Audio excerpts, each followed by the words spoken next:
Welcome. The topic we'll be discussing in this session is synchronization hardware.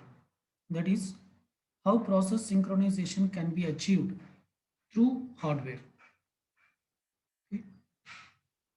So through hardware support also, the process synchronization can be achieved. That is, the critical section code can be executed in a synchronized way, and we can ensure that there is no data inconsistency.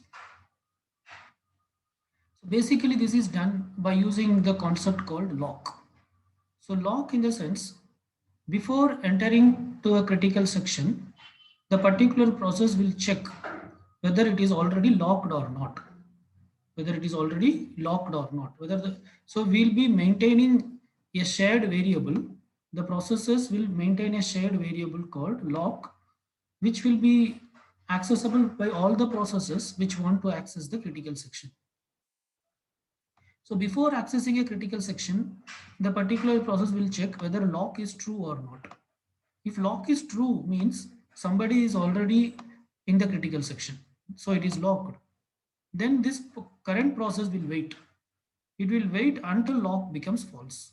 The moment lock becomes false, this process will enter the critical section and it will get the things done. So basically, this is the concept by which it works.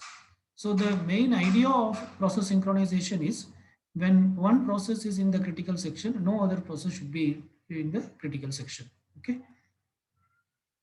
So this can be easily achieved in uniprocessor system by disabling the interrupt. Okay, say process P1 want to enter the critical section. Okay, so it checks locks, and if lock is false, it is going to enter. But checking lock alone will not do the things, because, okay, if by checking lock, it ensures that other concurrent processes will not enter into the critical section. Okay, that is ensured. But sometimes an interrupt may access the critical section. Sometimes an interrupt may access the critical section. So in uniprocessor system, that can be avoided by disabling the interrupt.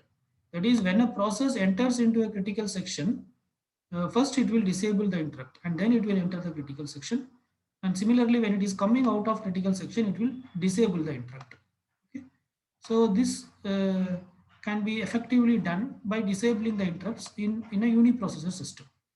But coming to a multiprocessor system, this cannot be done efficiently.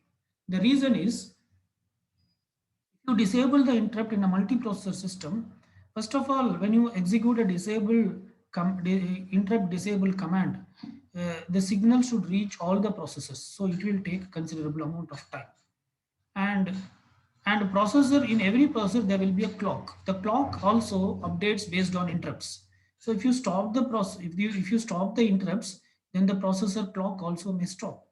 So hence disabling interrupts in a multiprocessor system is not an efficient solution. Okay, so in that context, the hardware based solutions are available to ensure that process synchronization can be achieved effectively. Okay, so we will be in this particular topic, especially we will be discussing some hardware based solutions which are used to solve the problem of critical section and to ensure process synchronization. Okay, so these hardware solutions are based on atomic instructions. These hardware solutions are based on atomic hardware instructions. So what is meant by an atomic hardware instructions? Atomic hardware instruction means two or more instructions will be executed something like a single instruction. Okay, actually it may be, the hardware may be executing two or more instructions, but these two or more instructions will be treated as a single instruction and then it will be executed. So that is called as atomic instruction. That is, when this set of instructions is executed, nothing can be interrupted, no interrupts will be allowed. So only this, all these interrupts will be executed as one entity or one bunch. So that feature is called as atomic hardware instructions. So atomic means it will be executed as one single unit and they will be non-interruptible. So we will be discussing such two examples for hardware based synchronization. One is called as test and set instruction. One is called as test and set instruction. The other one is called as compare and swap instruction. So this is the agenda of this topic.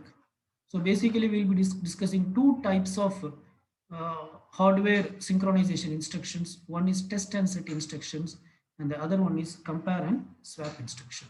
Okay. So before that, let us try to understand how the concept of key works. How the how the concept of lock works. Using the concept of lock, how synchronization is achieved. So if a process want to access the critical section, first it should try to acquire the lock. First it should try to acquire the lock. So during this process of acquiring the lock, the process, what it will do in the sense, it will check the shared variable lock, what it contains, whether lock is true or false, or 1 or 0.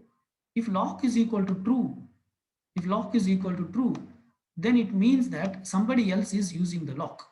If the current value of lock is true means, then it means that somebody else is in the critical section. So the critical section is already locked, is already locked. So this particular process, if this process is PI, then PI will first check what is the value of lock. If lock is true, then PI, the process PI will understand that somebody else is in the critical section, so it will keep on wait. It will not enter into the critical section. It will keep on wait and it will keep on check whether lock is becoming false or not. At one point of time, lock becomes false. If lock is false, then it means that currently nobody is in the critical section. If lock is false, it means that currently nobody else is in the critical section. Okay. Then this particular process PI will enter into the critical section. The moment it enters into the critical section, it will make lock equal to true because somebody else should not enter. Okay. So the moment it enters into critical section, it will make lock equal to true. And then it will start executing the code corresponding to the critical section. And then it will release the lock. Releasing in the sense, it will just make lock equal to false. So again, if lock is made as false, it means that if some other processes are waiting to enter the critical section, they can enter into the critical section. Okay. So once it made lock as false, then it will execute the remainder section. Okay. So this is how the process synchronization can be ensured by using lock concept. Okay. But so here this is what is entry section, and this is the actual critical section, and this is the exit section. Okay. So now we'll be discussing two hardware based solution. But this solution is, so here we should also disable the interrupt. Disabling the interrupt is okay with uniprocessor system, but it is not okay with multiprocessor system because it may lead to other overheads. Okay. So we are looking for some other solution. So in that context, we are discussing this topic, hardware based synchronization. So we'll be discussing two such hardware based synchronization example. One is test and set instruction, the other one is compare and swap instruction. So first let us discuss about test and set instruction. So this is how the test and set instruction is given in the hardware. Even though this function contains three statements, but all these three statements will be executed as a single statement. It will be executed as a single unit. Okay, so that is called as atomic execution. So they will be executed as one single unit, which is called as atomic execution. Okay, so let us try to understand what this particular code is doing. Okay, what this particular code is doing. So this particular function, it is taking one Boolean variable, which is a pointer variable, and it is target. Okay, so this target, so you know about pointers, right? So pointer, with pointer we use two types of symbols. One is star. Star represents value at. Star represents value at so and so location. Star represents value at so and so location. And the other one is ampersand. Ampersand represents address of. Ampersand means address of that particular location. So that is what ampersand means. Okay. So here So star can be used to represent two things. One is for declaring pointer also we use star. Otherwise also we use star to represent value at. If star is used in the right side, then it is called as value at. If it is used in the declaration, then it means you are declaring a pointer. Here you are using star. It means you are declaring a pointer called target, which is of type boolean. Okay. Again, here we are creating a normal boolean variable RV, some random variable, which is equal to star target. So whatever the value, so target is some variable which can hold a boolean value, which can hold a boolean value. Okay. So that is, this target can hold either true or false. We don't know what it is currently. It depends. It can hold either true or false, not any other value. Okay. So RV is equal to star target means whatever is in target, that is stored in RV. If true is in target, then true will be stored in RV. Okay, because star represents value at. Star represents value at. So this star here you should read it as value at target. Okay, it is not address, value at target. So what is the value at target? It can be either true or false. If it is true, true will be moved to RV. If it is false, false will be moved to RV. And then we are just making star target equal to true. Again, here star target means value at target equal to true. So value at target, now you are changing to true. Value at target, now you are changing to true. Previously it may be either true or false. Now we are making it true. And then we are returning true. Sorry, we are returning RV. We are returning RV. So RV can be, RV is the original value of target. It may be either false or true, that value we are returning. So this is what this function does. And if at all this function is called, then the hardware will ensure that all these three statements will be executed at a stretch. This is an atomic instruction. Okay. So this is executed atomically. It returns the original value of the paused parameter, whatever the value of target, that is, it returns. It sets the new value of the paused parameter to true. Always it sets the new value of the target to true. Okay. Now, how this function can be used? So this is how this function is defined, how it can be used. Let us see with an example. So let us assume there is a shared variable lock, which is shared between multiple processes which want to ensure synchronization. And initially this variable is assigned to false. Initially it is assigned to false. So here is an example. So this particular code, what it does in the sense, this is an infinite do while loop, then while test and set of lock. So here address of lock is paused. Okay. While test and set of lock. Okay. So pointer needs an address, right? Pointer needs an address. So there is a shared variable lock. There is a shared variable lock. Okay. So as the question says, it is initialized with false, or initially it is false as it is given there. So it is false. Let us assume it is false. Okay, initially it is false. Over execution, it may become false or true or whatever it may be. Now this address you are passing to this function test and set, which is atomic function. That is, it will execute as one single unit. Okay, this, let us say this address is 2000. This address is 2000. This 2000 address is passed to test and set function. Okay, so this is the test and set function. So now it got the address 2000. So that is, target is a pointer. Target is a pointer. Okay, target is a pointer. Basically target is a pointer and it is pointing to an address. And what is that address? That address is 2000. That address is 2000. Okay, and that address contains a value. What it contains? False. Okay, that is what we have seen in the previous slide. So that address contains the value false. Okay, now that function, it calls this particular test and set and it is sending the target thing. So now what we are doing, RV is equal to star target. So this star target means what? Value at target. Value at target is what? False. So what will be RV? RV also will be false. RV will be false in this case. Okay. Then what we are doing, star target equal to true.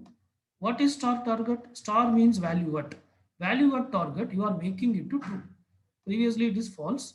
Now you are changing it to true. Now you are changing it to true. Okay, so previously it is false, now we are making it to true. Okay, then what we are doing, then we are returning rv. Returning rv is false, so it means false is returned. False is returned. Okay, so this function, it so so basically while test and set, what it returns in the sense here false is returned. Okay, if false is returned, this while loop will break. This while loop will break. That is, this while loop will keep on spin as long as it is true. See, this is an infinite loop without any instruction. This semicolon you can put here also or here, no problem. Okay, so this is basically, there is no instructions inside the while loop. It just calls the test and set with the lock value and checks what it returns. If it is true, as long as it is true, it will keep on spinning here. As it is false, this while will break. So the while breaks. So if it is false, it means lock is false. If it is false, it means nobody is currently in the critical section. That is, it means it is not locked. So it means this particular process, if this is process pi, it means this particular process can enter into the critical section. So it enters the critical section, it executes the critical section. After finishing the critical section, it makes lock equal to false, and then it executes the remainder section. Okay, so this is the case if lock is false. Okay, if lock is false means that nobody is previously execute in the critical section. So this particular process is able to enter. Let us see the case what will happen if lock is true. So let us assume initially lock is not false. Let us assume initially lock is not false, but lock is true. So now this process pi checks. Now this process pi calls this test and set instruction, which is an atomic instruction, which will be executed in one single stretch without any context switch in between. So now the lock value is true. So the same address, let us assume. Okay, so that is now passed here. Okay, now target contains true, it is not false. Target contains true. Okay, so here we are doing rv is equal to star target. Now what is target? Target is not false. Star target is value at target. Now the value at target is true. So now rv will be set as true. Now rv will be set as true. And then what we are doing, star target is equal to true. Already it is true. Again we are making it to true. Fine. Once again we are making it to true. And then return rv. What is rv? Rv value is true. So now true is returned. So true is now returned. So now when it comes here, what it returns here in the sense, what test and set function, the atomic function returns in the sense, it returns true. It returns true. It means that somebody else is already using the critical section. So this particular process pi cannot now enter into the critical section. So as this while loop returns true, again it will call test and set with lock value. So like that it will keep on checking. So this is called a spin lock. It will keep on rotating here. Okay, so maybe some other process pj is using the critical section. Okay, so when that process pj finished executing the critical section, obviously after the critical section the statement is lock equal to false. So at that time lock becomes false. So because it is a shared variable, it is not only for pj also using the same variable. So when it make lock as false, this will become false, then pi will be able to enter. Okay, so this is how this test and set instruction ensures that uh, uh, two process can be synchronized effectively, and also it ensures that the data consistency can be maintained. Okay, so let us stop here. We will be discussing about compare and swap instruction in the next lecture. Thank you.